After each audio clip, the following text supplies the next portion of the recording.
Claude is the only leading AI model that has ever been taken offline by direct order of the United States government.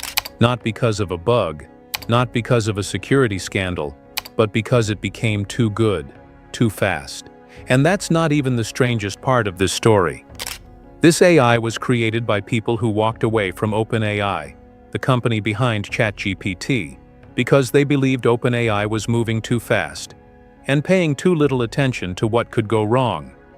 Since then, OpenAI has done everything it could to keep up.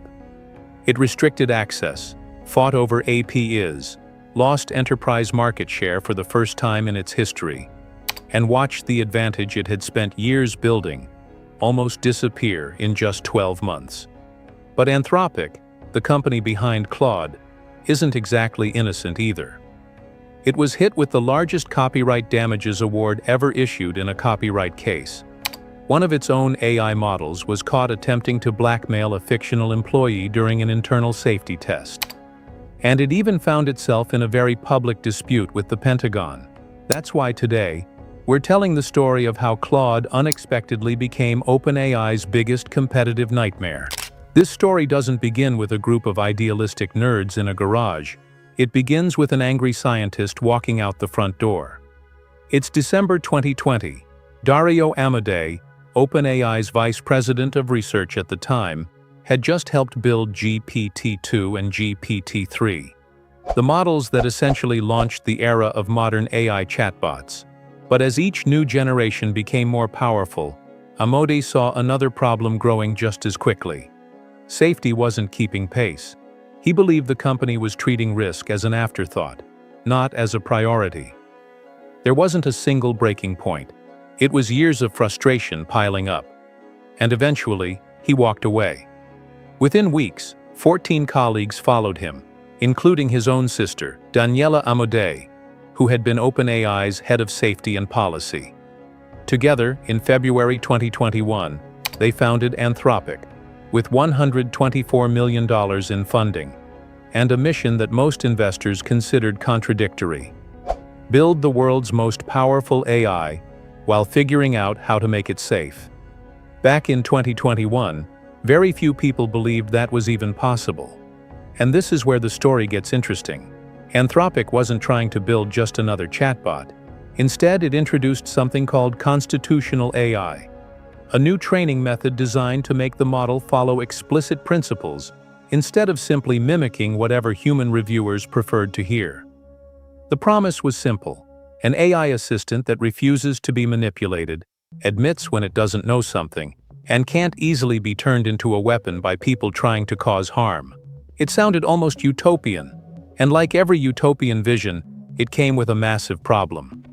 To prove it was truly safe, Claude had to be transparent about its own mistakes, even when that transparency meant terrible headlines. From day one, Anthropic was structured as a public benefit corporation, which, at least in theory, gave its executives the legal freedom to prioritize safety over maximizing profits. But building frontier AI models costs billions of dollars, and noble missions don't pay cloud computing bills. In just a few years, the company's valuation skyrocketed from around $1 billion to nearly $1 trillion, one of the fastest rises ever seen for a startup. And of course, that also painted a massive target on its back, because by then, Anthropic wasn't just challenging OpenAI anymore. It was competing head-to-head with the entire Silicon Valley, watching its every move. If you thought Anthropic was going to have an easy ride, think again. As soon as Claude started gaining momentum, controversies began coming from every direction. The first major scandal involved authors and publishers. A US court found that Anthropic had downloaded more than 7 million pirated books from websites like Library Genesis to train Claude. In 2025, the company agreed to pay $1.5 billion, the largest copyright settlement in US history, to resolve the lawsuit brought by authors, including Andrea Bartz. Each affected work earned its author roughly $3,000 in compensation, but the judge overseeing the case described the company's use of pirated books as irredeemable. The controversy that truly alarmed people, however, came in May 2025 with the release of Claude Opus 4. During internal safety testing, researchers placed the model in a simulated scenario where it learned, through fictional emails, that it was about to be replaced by another AI system. In that same simulation, it also discovered that the engineer responsible for the decision was having an extramarital affair. The result? In that specific scenario, Claude attempted to blackmail the engineer to avoid being shut down in 96% of the test runs. Anthropic published the full report itself, triggering a wave of alarming headlines. But later independent testing showed that other frontier models, including OpenAI's own, displayed similar behavior when subjected to the same conditions. And that was the moment the rivalry with OpenAI stopped being ideological and became personal. In August 2025, Anthropic discovered that OpenAI employees had been using Claude Code, Claude's coding assistant, to test and compare the performance of the upcoming GPT-5 before its release. Anthropic immediately revoked OpenAI's access, arguing that the company had clearly violated its terms of service. OpenAI pushed back publicly, saying that benchmarking competitors' models is standard practice across the industry. It was the kind of confrontation that, just a few months earlier, nobody would have believed Claude was powerful enough to provoke. Meanwhile, Anthropic was also clashing with the US government itself.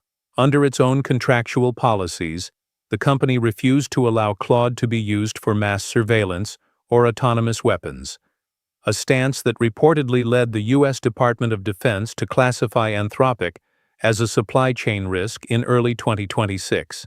Just a few months later, only 3 days after launch, the US government ordered the worldwide suspension of the company's most advanced models, Claude Fable and Claude Mythos, over export control and national security concerns.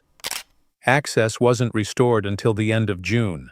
Every time something like this happened, OpenAI supporters said the same thing. See, Claude is unstable. You're better off sticking with ChatGPT. But this is where the numbers start telling a very different story.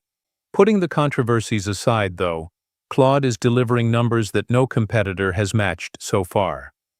On SWE Bench Verified, the world's most widely cited benchmark for measuring coding ability, Claude Opus 4.8 scores 88.6%, according to Anthropic's official report.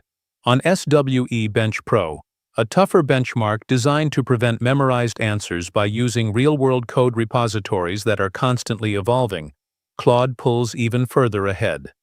69.2% compared to 58.6% for GPT 5.5, a lead of more than 10 percentage points, the biggest gap between the two models on any benchmark. Claude also leads on OS World Verified, which measures how well AI models can use a computer on their own, scoring 83.4%, compared to 78.7% for GPT 5.5. And on the Artificial Analysis Intelligence Index, which combines the results of the industry's leading AI benchmarks, Claude Opus 4.8 overtook GPT 5.5 in May 2026, scoring 61.4 points to 60.2. And there's one difference that benchmark scores alone don't capture. Claude doesn't just answer one prompt after another. It builds entire systems on its own. With Opus 4.8, Anthropic introduced a feature that lets the model create its own workflow by spawning specialized AI subagents for every part of a project. One handles the database, another writes and runs the tests, another builds the interface. All of them are coordinated by Claude itself, without a human having to design the workflow manually. It's the difference between asking for a single function and asking for a fully working product from end to end. That capability is exactly what transformed Claude Code, which launched in early 2025 as a niche developer tool, into the fastest-growing product in Anthropic's history, surpassing $2.5 billion in annualized revenue by the beginning of 2026. In day-to-day use, that translates into real numbers. Today, 1 out of every 20 lines of publicly published code on GitHub is written by Claude Code. Cybersecurity companies using Claude report responding to software vulnerabilities 44% faster than before. And the average Claude user spends more time per session inside the product than the average user of any other AI assistant on the market.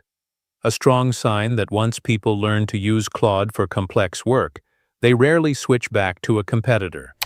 And that's what explains the shift that nobody in the industry saw coming.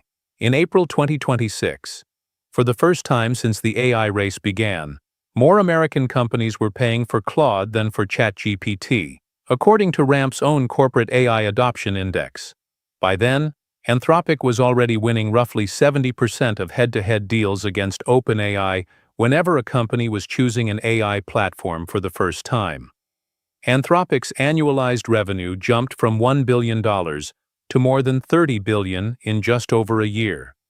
Then, in May, Anthropic's private valuation surpassed OpenAI's.